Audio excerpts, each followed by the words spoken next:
When this ancient Buddhist temple in Cambodia was declared a World Heritage Site by UNESCO in 2008, fighting erupted.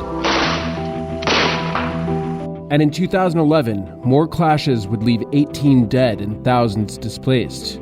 It was part of an old land dispute between Thailand and Cambodia dating back to French colonizers who drew a line in the sand and placed the temple, which is precious to both countries, on the Cambodian side of the border. To definitively anchor the Pravya temple to Cambodia, officials applied for World Heritage status at UNESCO, the United Nations Educational, Scientific and Cultural Organization. This was the last straw for some in Thailand.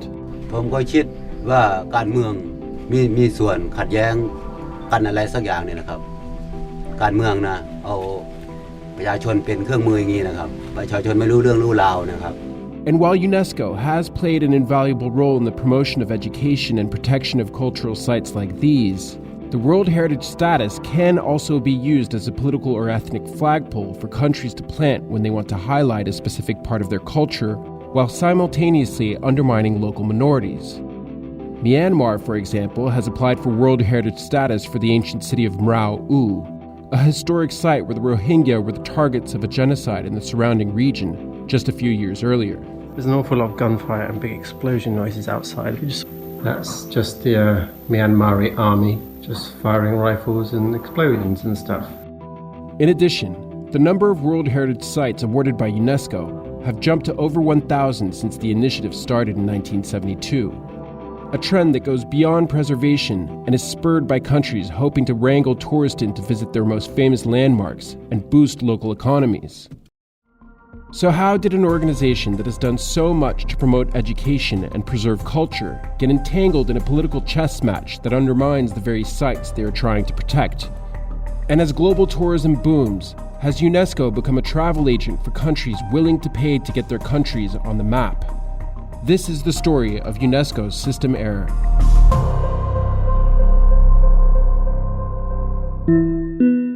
Founded in 1945, the United Nations Organization for Education, Science and Culture was created to promote peace, security, and education.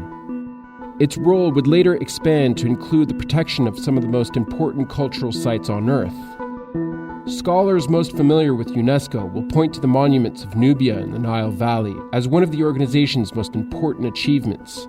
The Nubian Monuments Campaign is really the sort of hallmark of UNESCO's Global Heritage Program. It's really an icon of global solidarity and collaboration in preserving endangered heritage.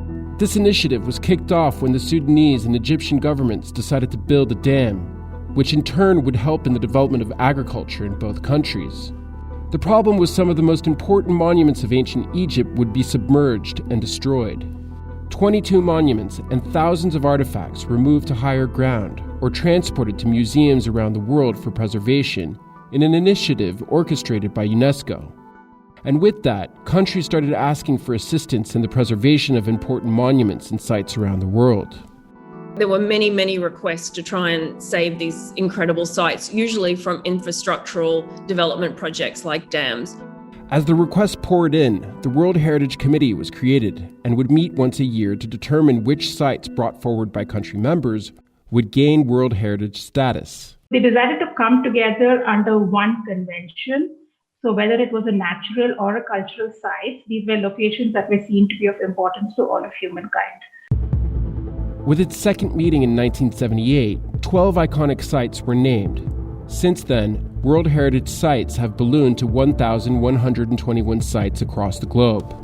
What's really happened since the 90s, and particularly since 2000, is that countries get very, very competitive about trying to inscribe as many sites as possible and to really secure the World Heritage brand at all costs.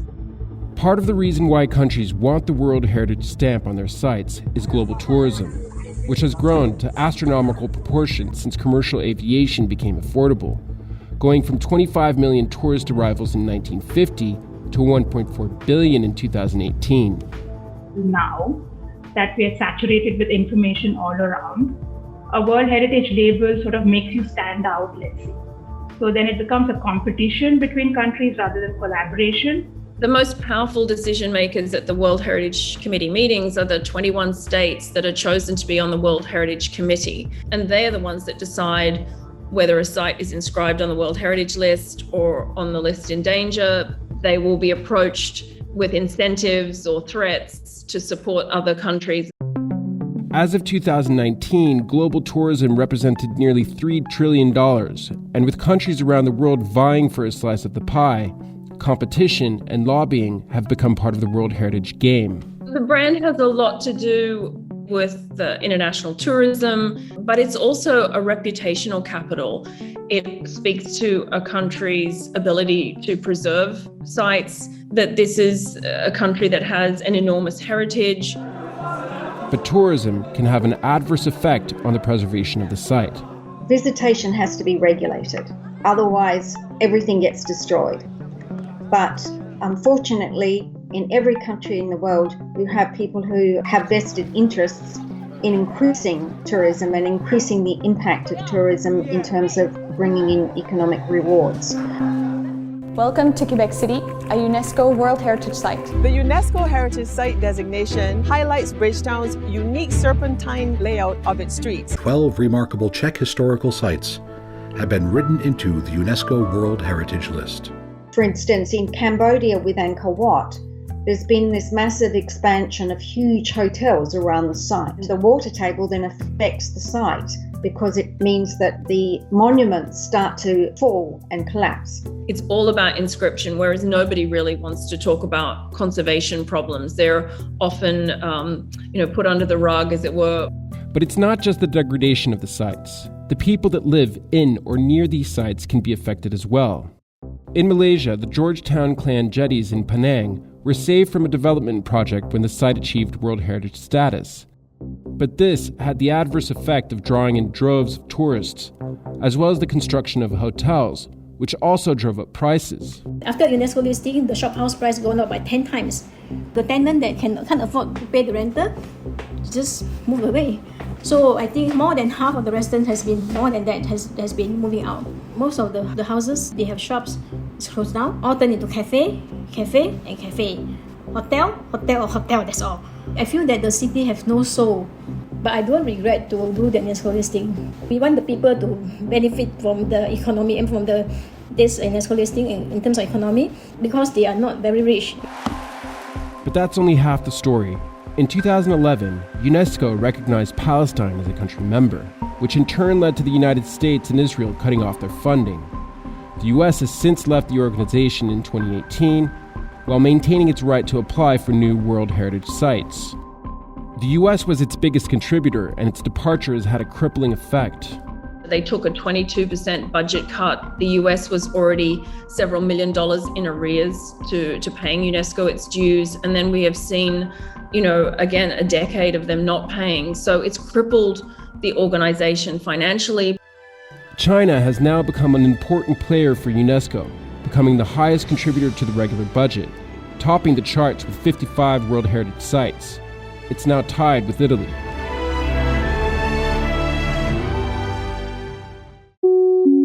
As China hopes to draw in tourism to some of its most important cultural and natural landmarks, it has also undermined and destroyed other facets of its culture. For years now, Uyghur Muslims have faced systematic persecution on a mass scale, which includes re-education camps.